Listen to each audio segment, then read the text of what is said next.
अब वो जो इष्ट का कल्पना किया तो कल्पित ही इष्ट उसके ध्यान में आता है, पर वो भी कब आता है? जब मन उसका शांत होगा, बहुत प्रयास करेगा, बैठ जाएगा, आंखें बंद करेगा और फिर उसकी कल्पना करेगा, धीरे धीरे धीरे फिर वो प्रकट होगा। तो मन एकाग्र से वो पैदा हुआ, तो वो तो पर प्रकाश हो गया, मन उसका जनक है। मन जो है, जैसे कुम्हार ने घड़ा बना दिया, वो कार्य हो गया, तो ऐसे ही वो तो कार्य हो गया।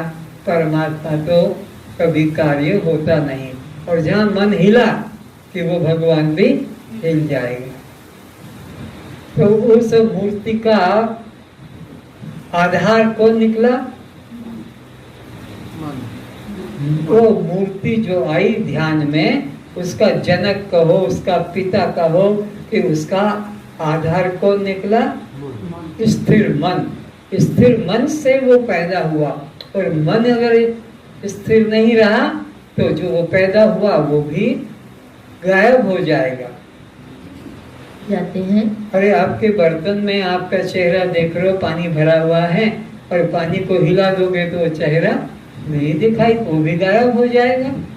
पानी स्थिर हो जाने से वो प्रतिबिंब पड़ता है, तो मन के स्थिर हो जाने से वो रिफ्लेक्शन मूर्ति भगवान दिखता है, और मन ही जब चंचल नहीं रहा तो वो भी चला जाता है। तो वो पर प्रकाश परमात्मा कैसे हो सकता है? जो मन के अधीन है, मन का कार्य है। मन के द्वारा जिनका चिंतन करते हो वो आत्मा का चिंतन नहीं है, वो वैकल्पिक चिंतन है, और आत्मा का कभी चिंतन किया नहीं, किया जा सकता नहीं, क्योंकि देखी वस्तु का ही चिंतन होता है, आत्मा को किसी ने देखा नहीं, इसलिए उसका तो चिंतन कर नहीं सकते। तो दुखी होता है, परेशान हो जाता है, क्योंकि वो बैठता है तो वहाँ पर पहली बात तो उसके वैकल्पिक भगवान भी नहीं आते हैं, और बहुत मुश्किल से स्थिर मन हुआ तो थोड़ी देर के लिए वो आता है, रूप तैयार होता है, और इधर बच्चा रो गया, किसी ने घंटी बजा दी, मोबाइल में कुछ हो गया, कोई आवाज आ गई, तो वो मन भी वहां से हट जाएगा। फिर दुखी हो जाता है कि हाय, इतनी मुश्किल करके तो मैंने भगवान को ध्यान में लाया, और ये बच्चे ने या इसकी माँ ने या ये नौकर ने जोर से आवाज कर दी, वस्तु गिरा दी, मेरा मन चंचल हो गया, मेरे भगवान भी रुठ गए, चले गए। तो आत्मा का तो कभी चिंतन हुआ नहीं, किया नहीं, और ये वैकल्पिक चिंतन भी टिकता नहीं, इसलिए बहुत दुखी होता है।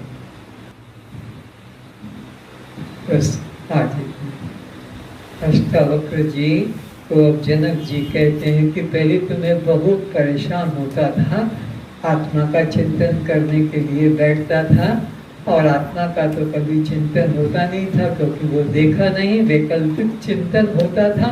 वैकल्पिक चिंतन भी कब तक होता था? जब तक मेरा मन एकाग्र होता था, तब तक वह वैकल्पिक आकार बनता था, और जब मन चंचल हो गया तो वह भी हट जाता था। तो मन में बहुत ग्लानि होती थी, और मैं अब ये दोनों चिंतनों से मुक्त होकर अपने साक्षी भाव में स्थित हो गया हूँ। अब मेरे मन में यह द्वंद्व समाप्त हो गया है। सर्वे भवन्तु सुखिनः, सर्वे सन्तु निरामयाः, सर्वे भद्राणि पश्यन्तु, मा कश्चित् दुःखात् भवेत्। अभी हम ये चिंतन समझ लें आँख खोलकर, हम ये चिंतन अभी क्यों करते हैं? इधर तो ब्रह्म चिंतन किया, आत्मचिंतन किया 1 घंटा, और उसके बाद में हमको ये सर्वे भवन्तु सुखिनः, सर्वे सन्तु निरामया, सर्वे भद्राणि पश्यन्तु, मा कश्चित् दुर्भाग् भवेत्, ये क्यों करना पड़ता है? क्योंकि अब हम संसार में उतर रहे हैं, तो संसार में जीना है, वो तो आंख बंद करके 1 घंटा तुम रह गए कि आत्मचिंतन में, बाकी तो घर, नौकरी, दुकान, व्यापार। तो उस वक्त पर हमारे मन में ये भाव रहे, सबके प्रति आत्मीयता, प्रेम भाव रहे, हमारे द्वारा कोई दुखी न हो, हम किसी को भी दुखी न करें। अगर कोई दुखी हो गया है तो हम उससे क्षमा मांग लें हृदय से कि मुझे क्षमा कर दो, मेरे द्वारा तुमको ये दुख कष्ट मिला, आगे मेरे द्वारा तुमको कष्ट है। ये भाव हमें बनाकर रहना है। वहाँ पर आत्मा अमर है, उसको जलाया नहीं जा सकता, काटा नहीं जा सकता, सुखाया भिगा नहीं जा सकता है। वो रोता है तो रोने दो, वो भूखा मरा तो मरने दो, उसको मार रहा है तो मारने दो, काट रहा है तो काटने दो। वहाँ ये ब्रह्म ज्ञान करना नहीं है, वहाँ तो हमको अपना समता भाव रखना है।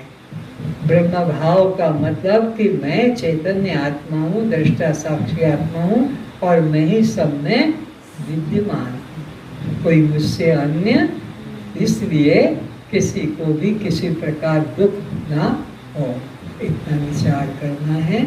और मेरे द्वारा भी जो कुछ आपको दुख कष्ट मिलता है उसके लिए मैं माफी चाहता हूँ।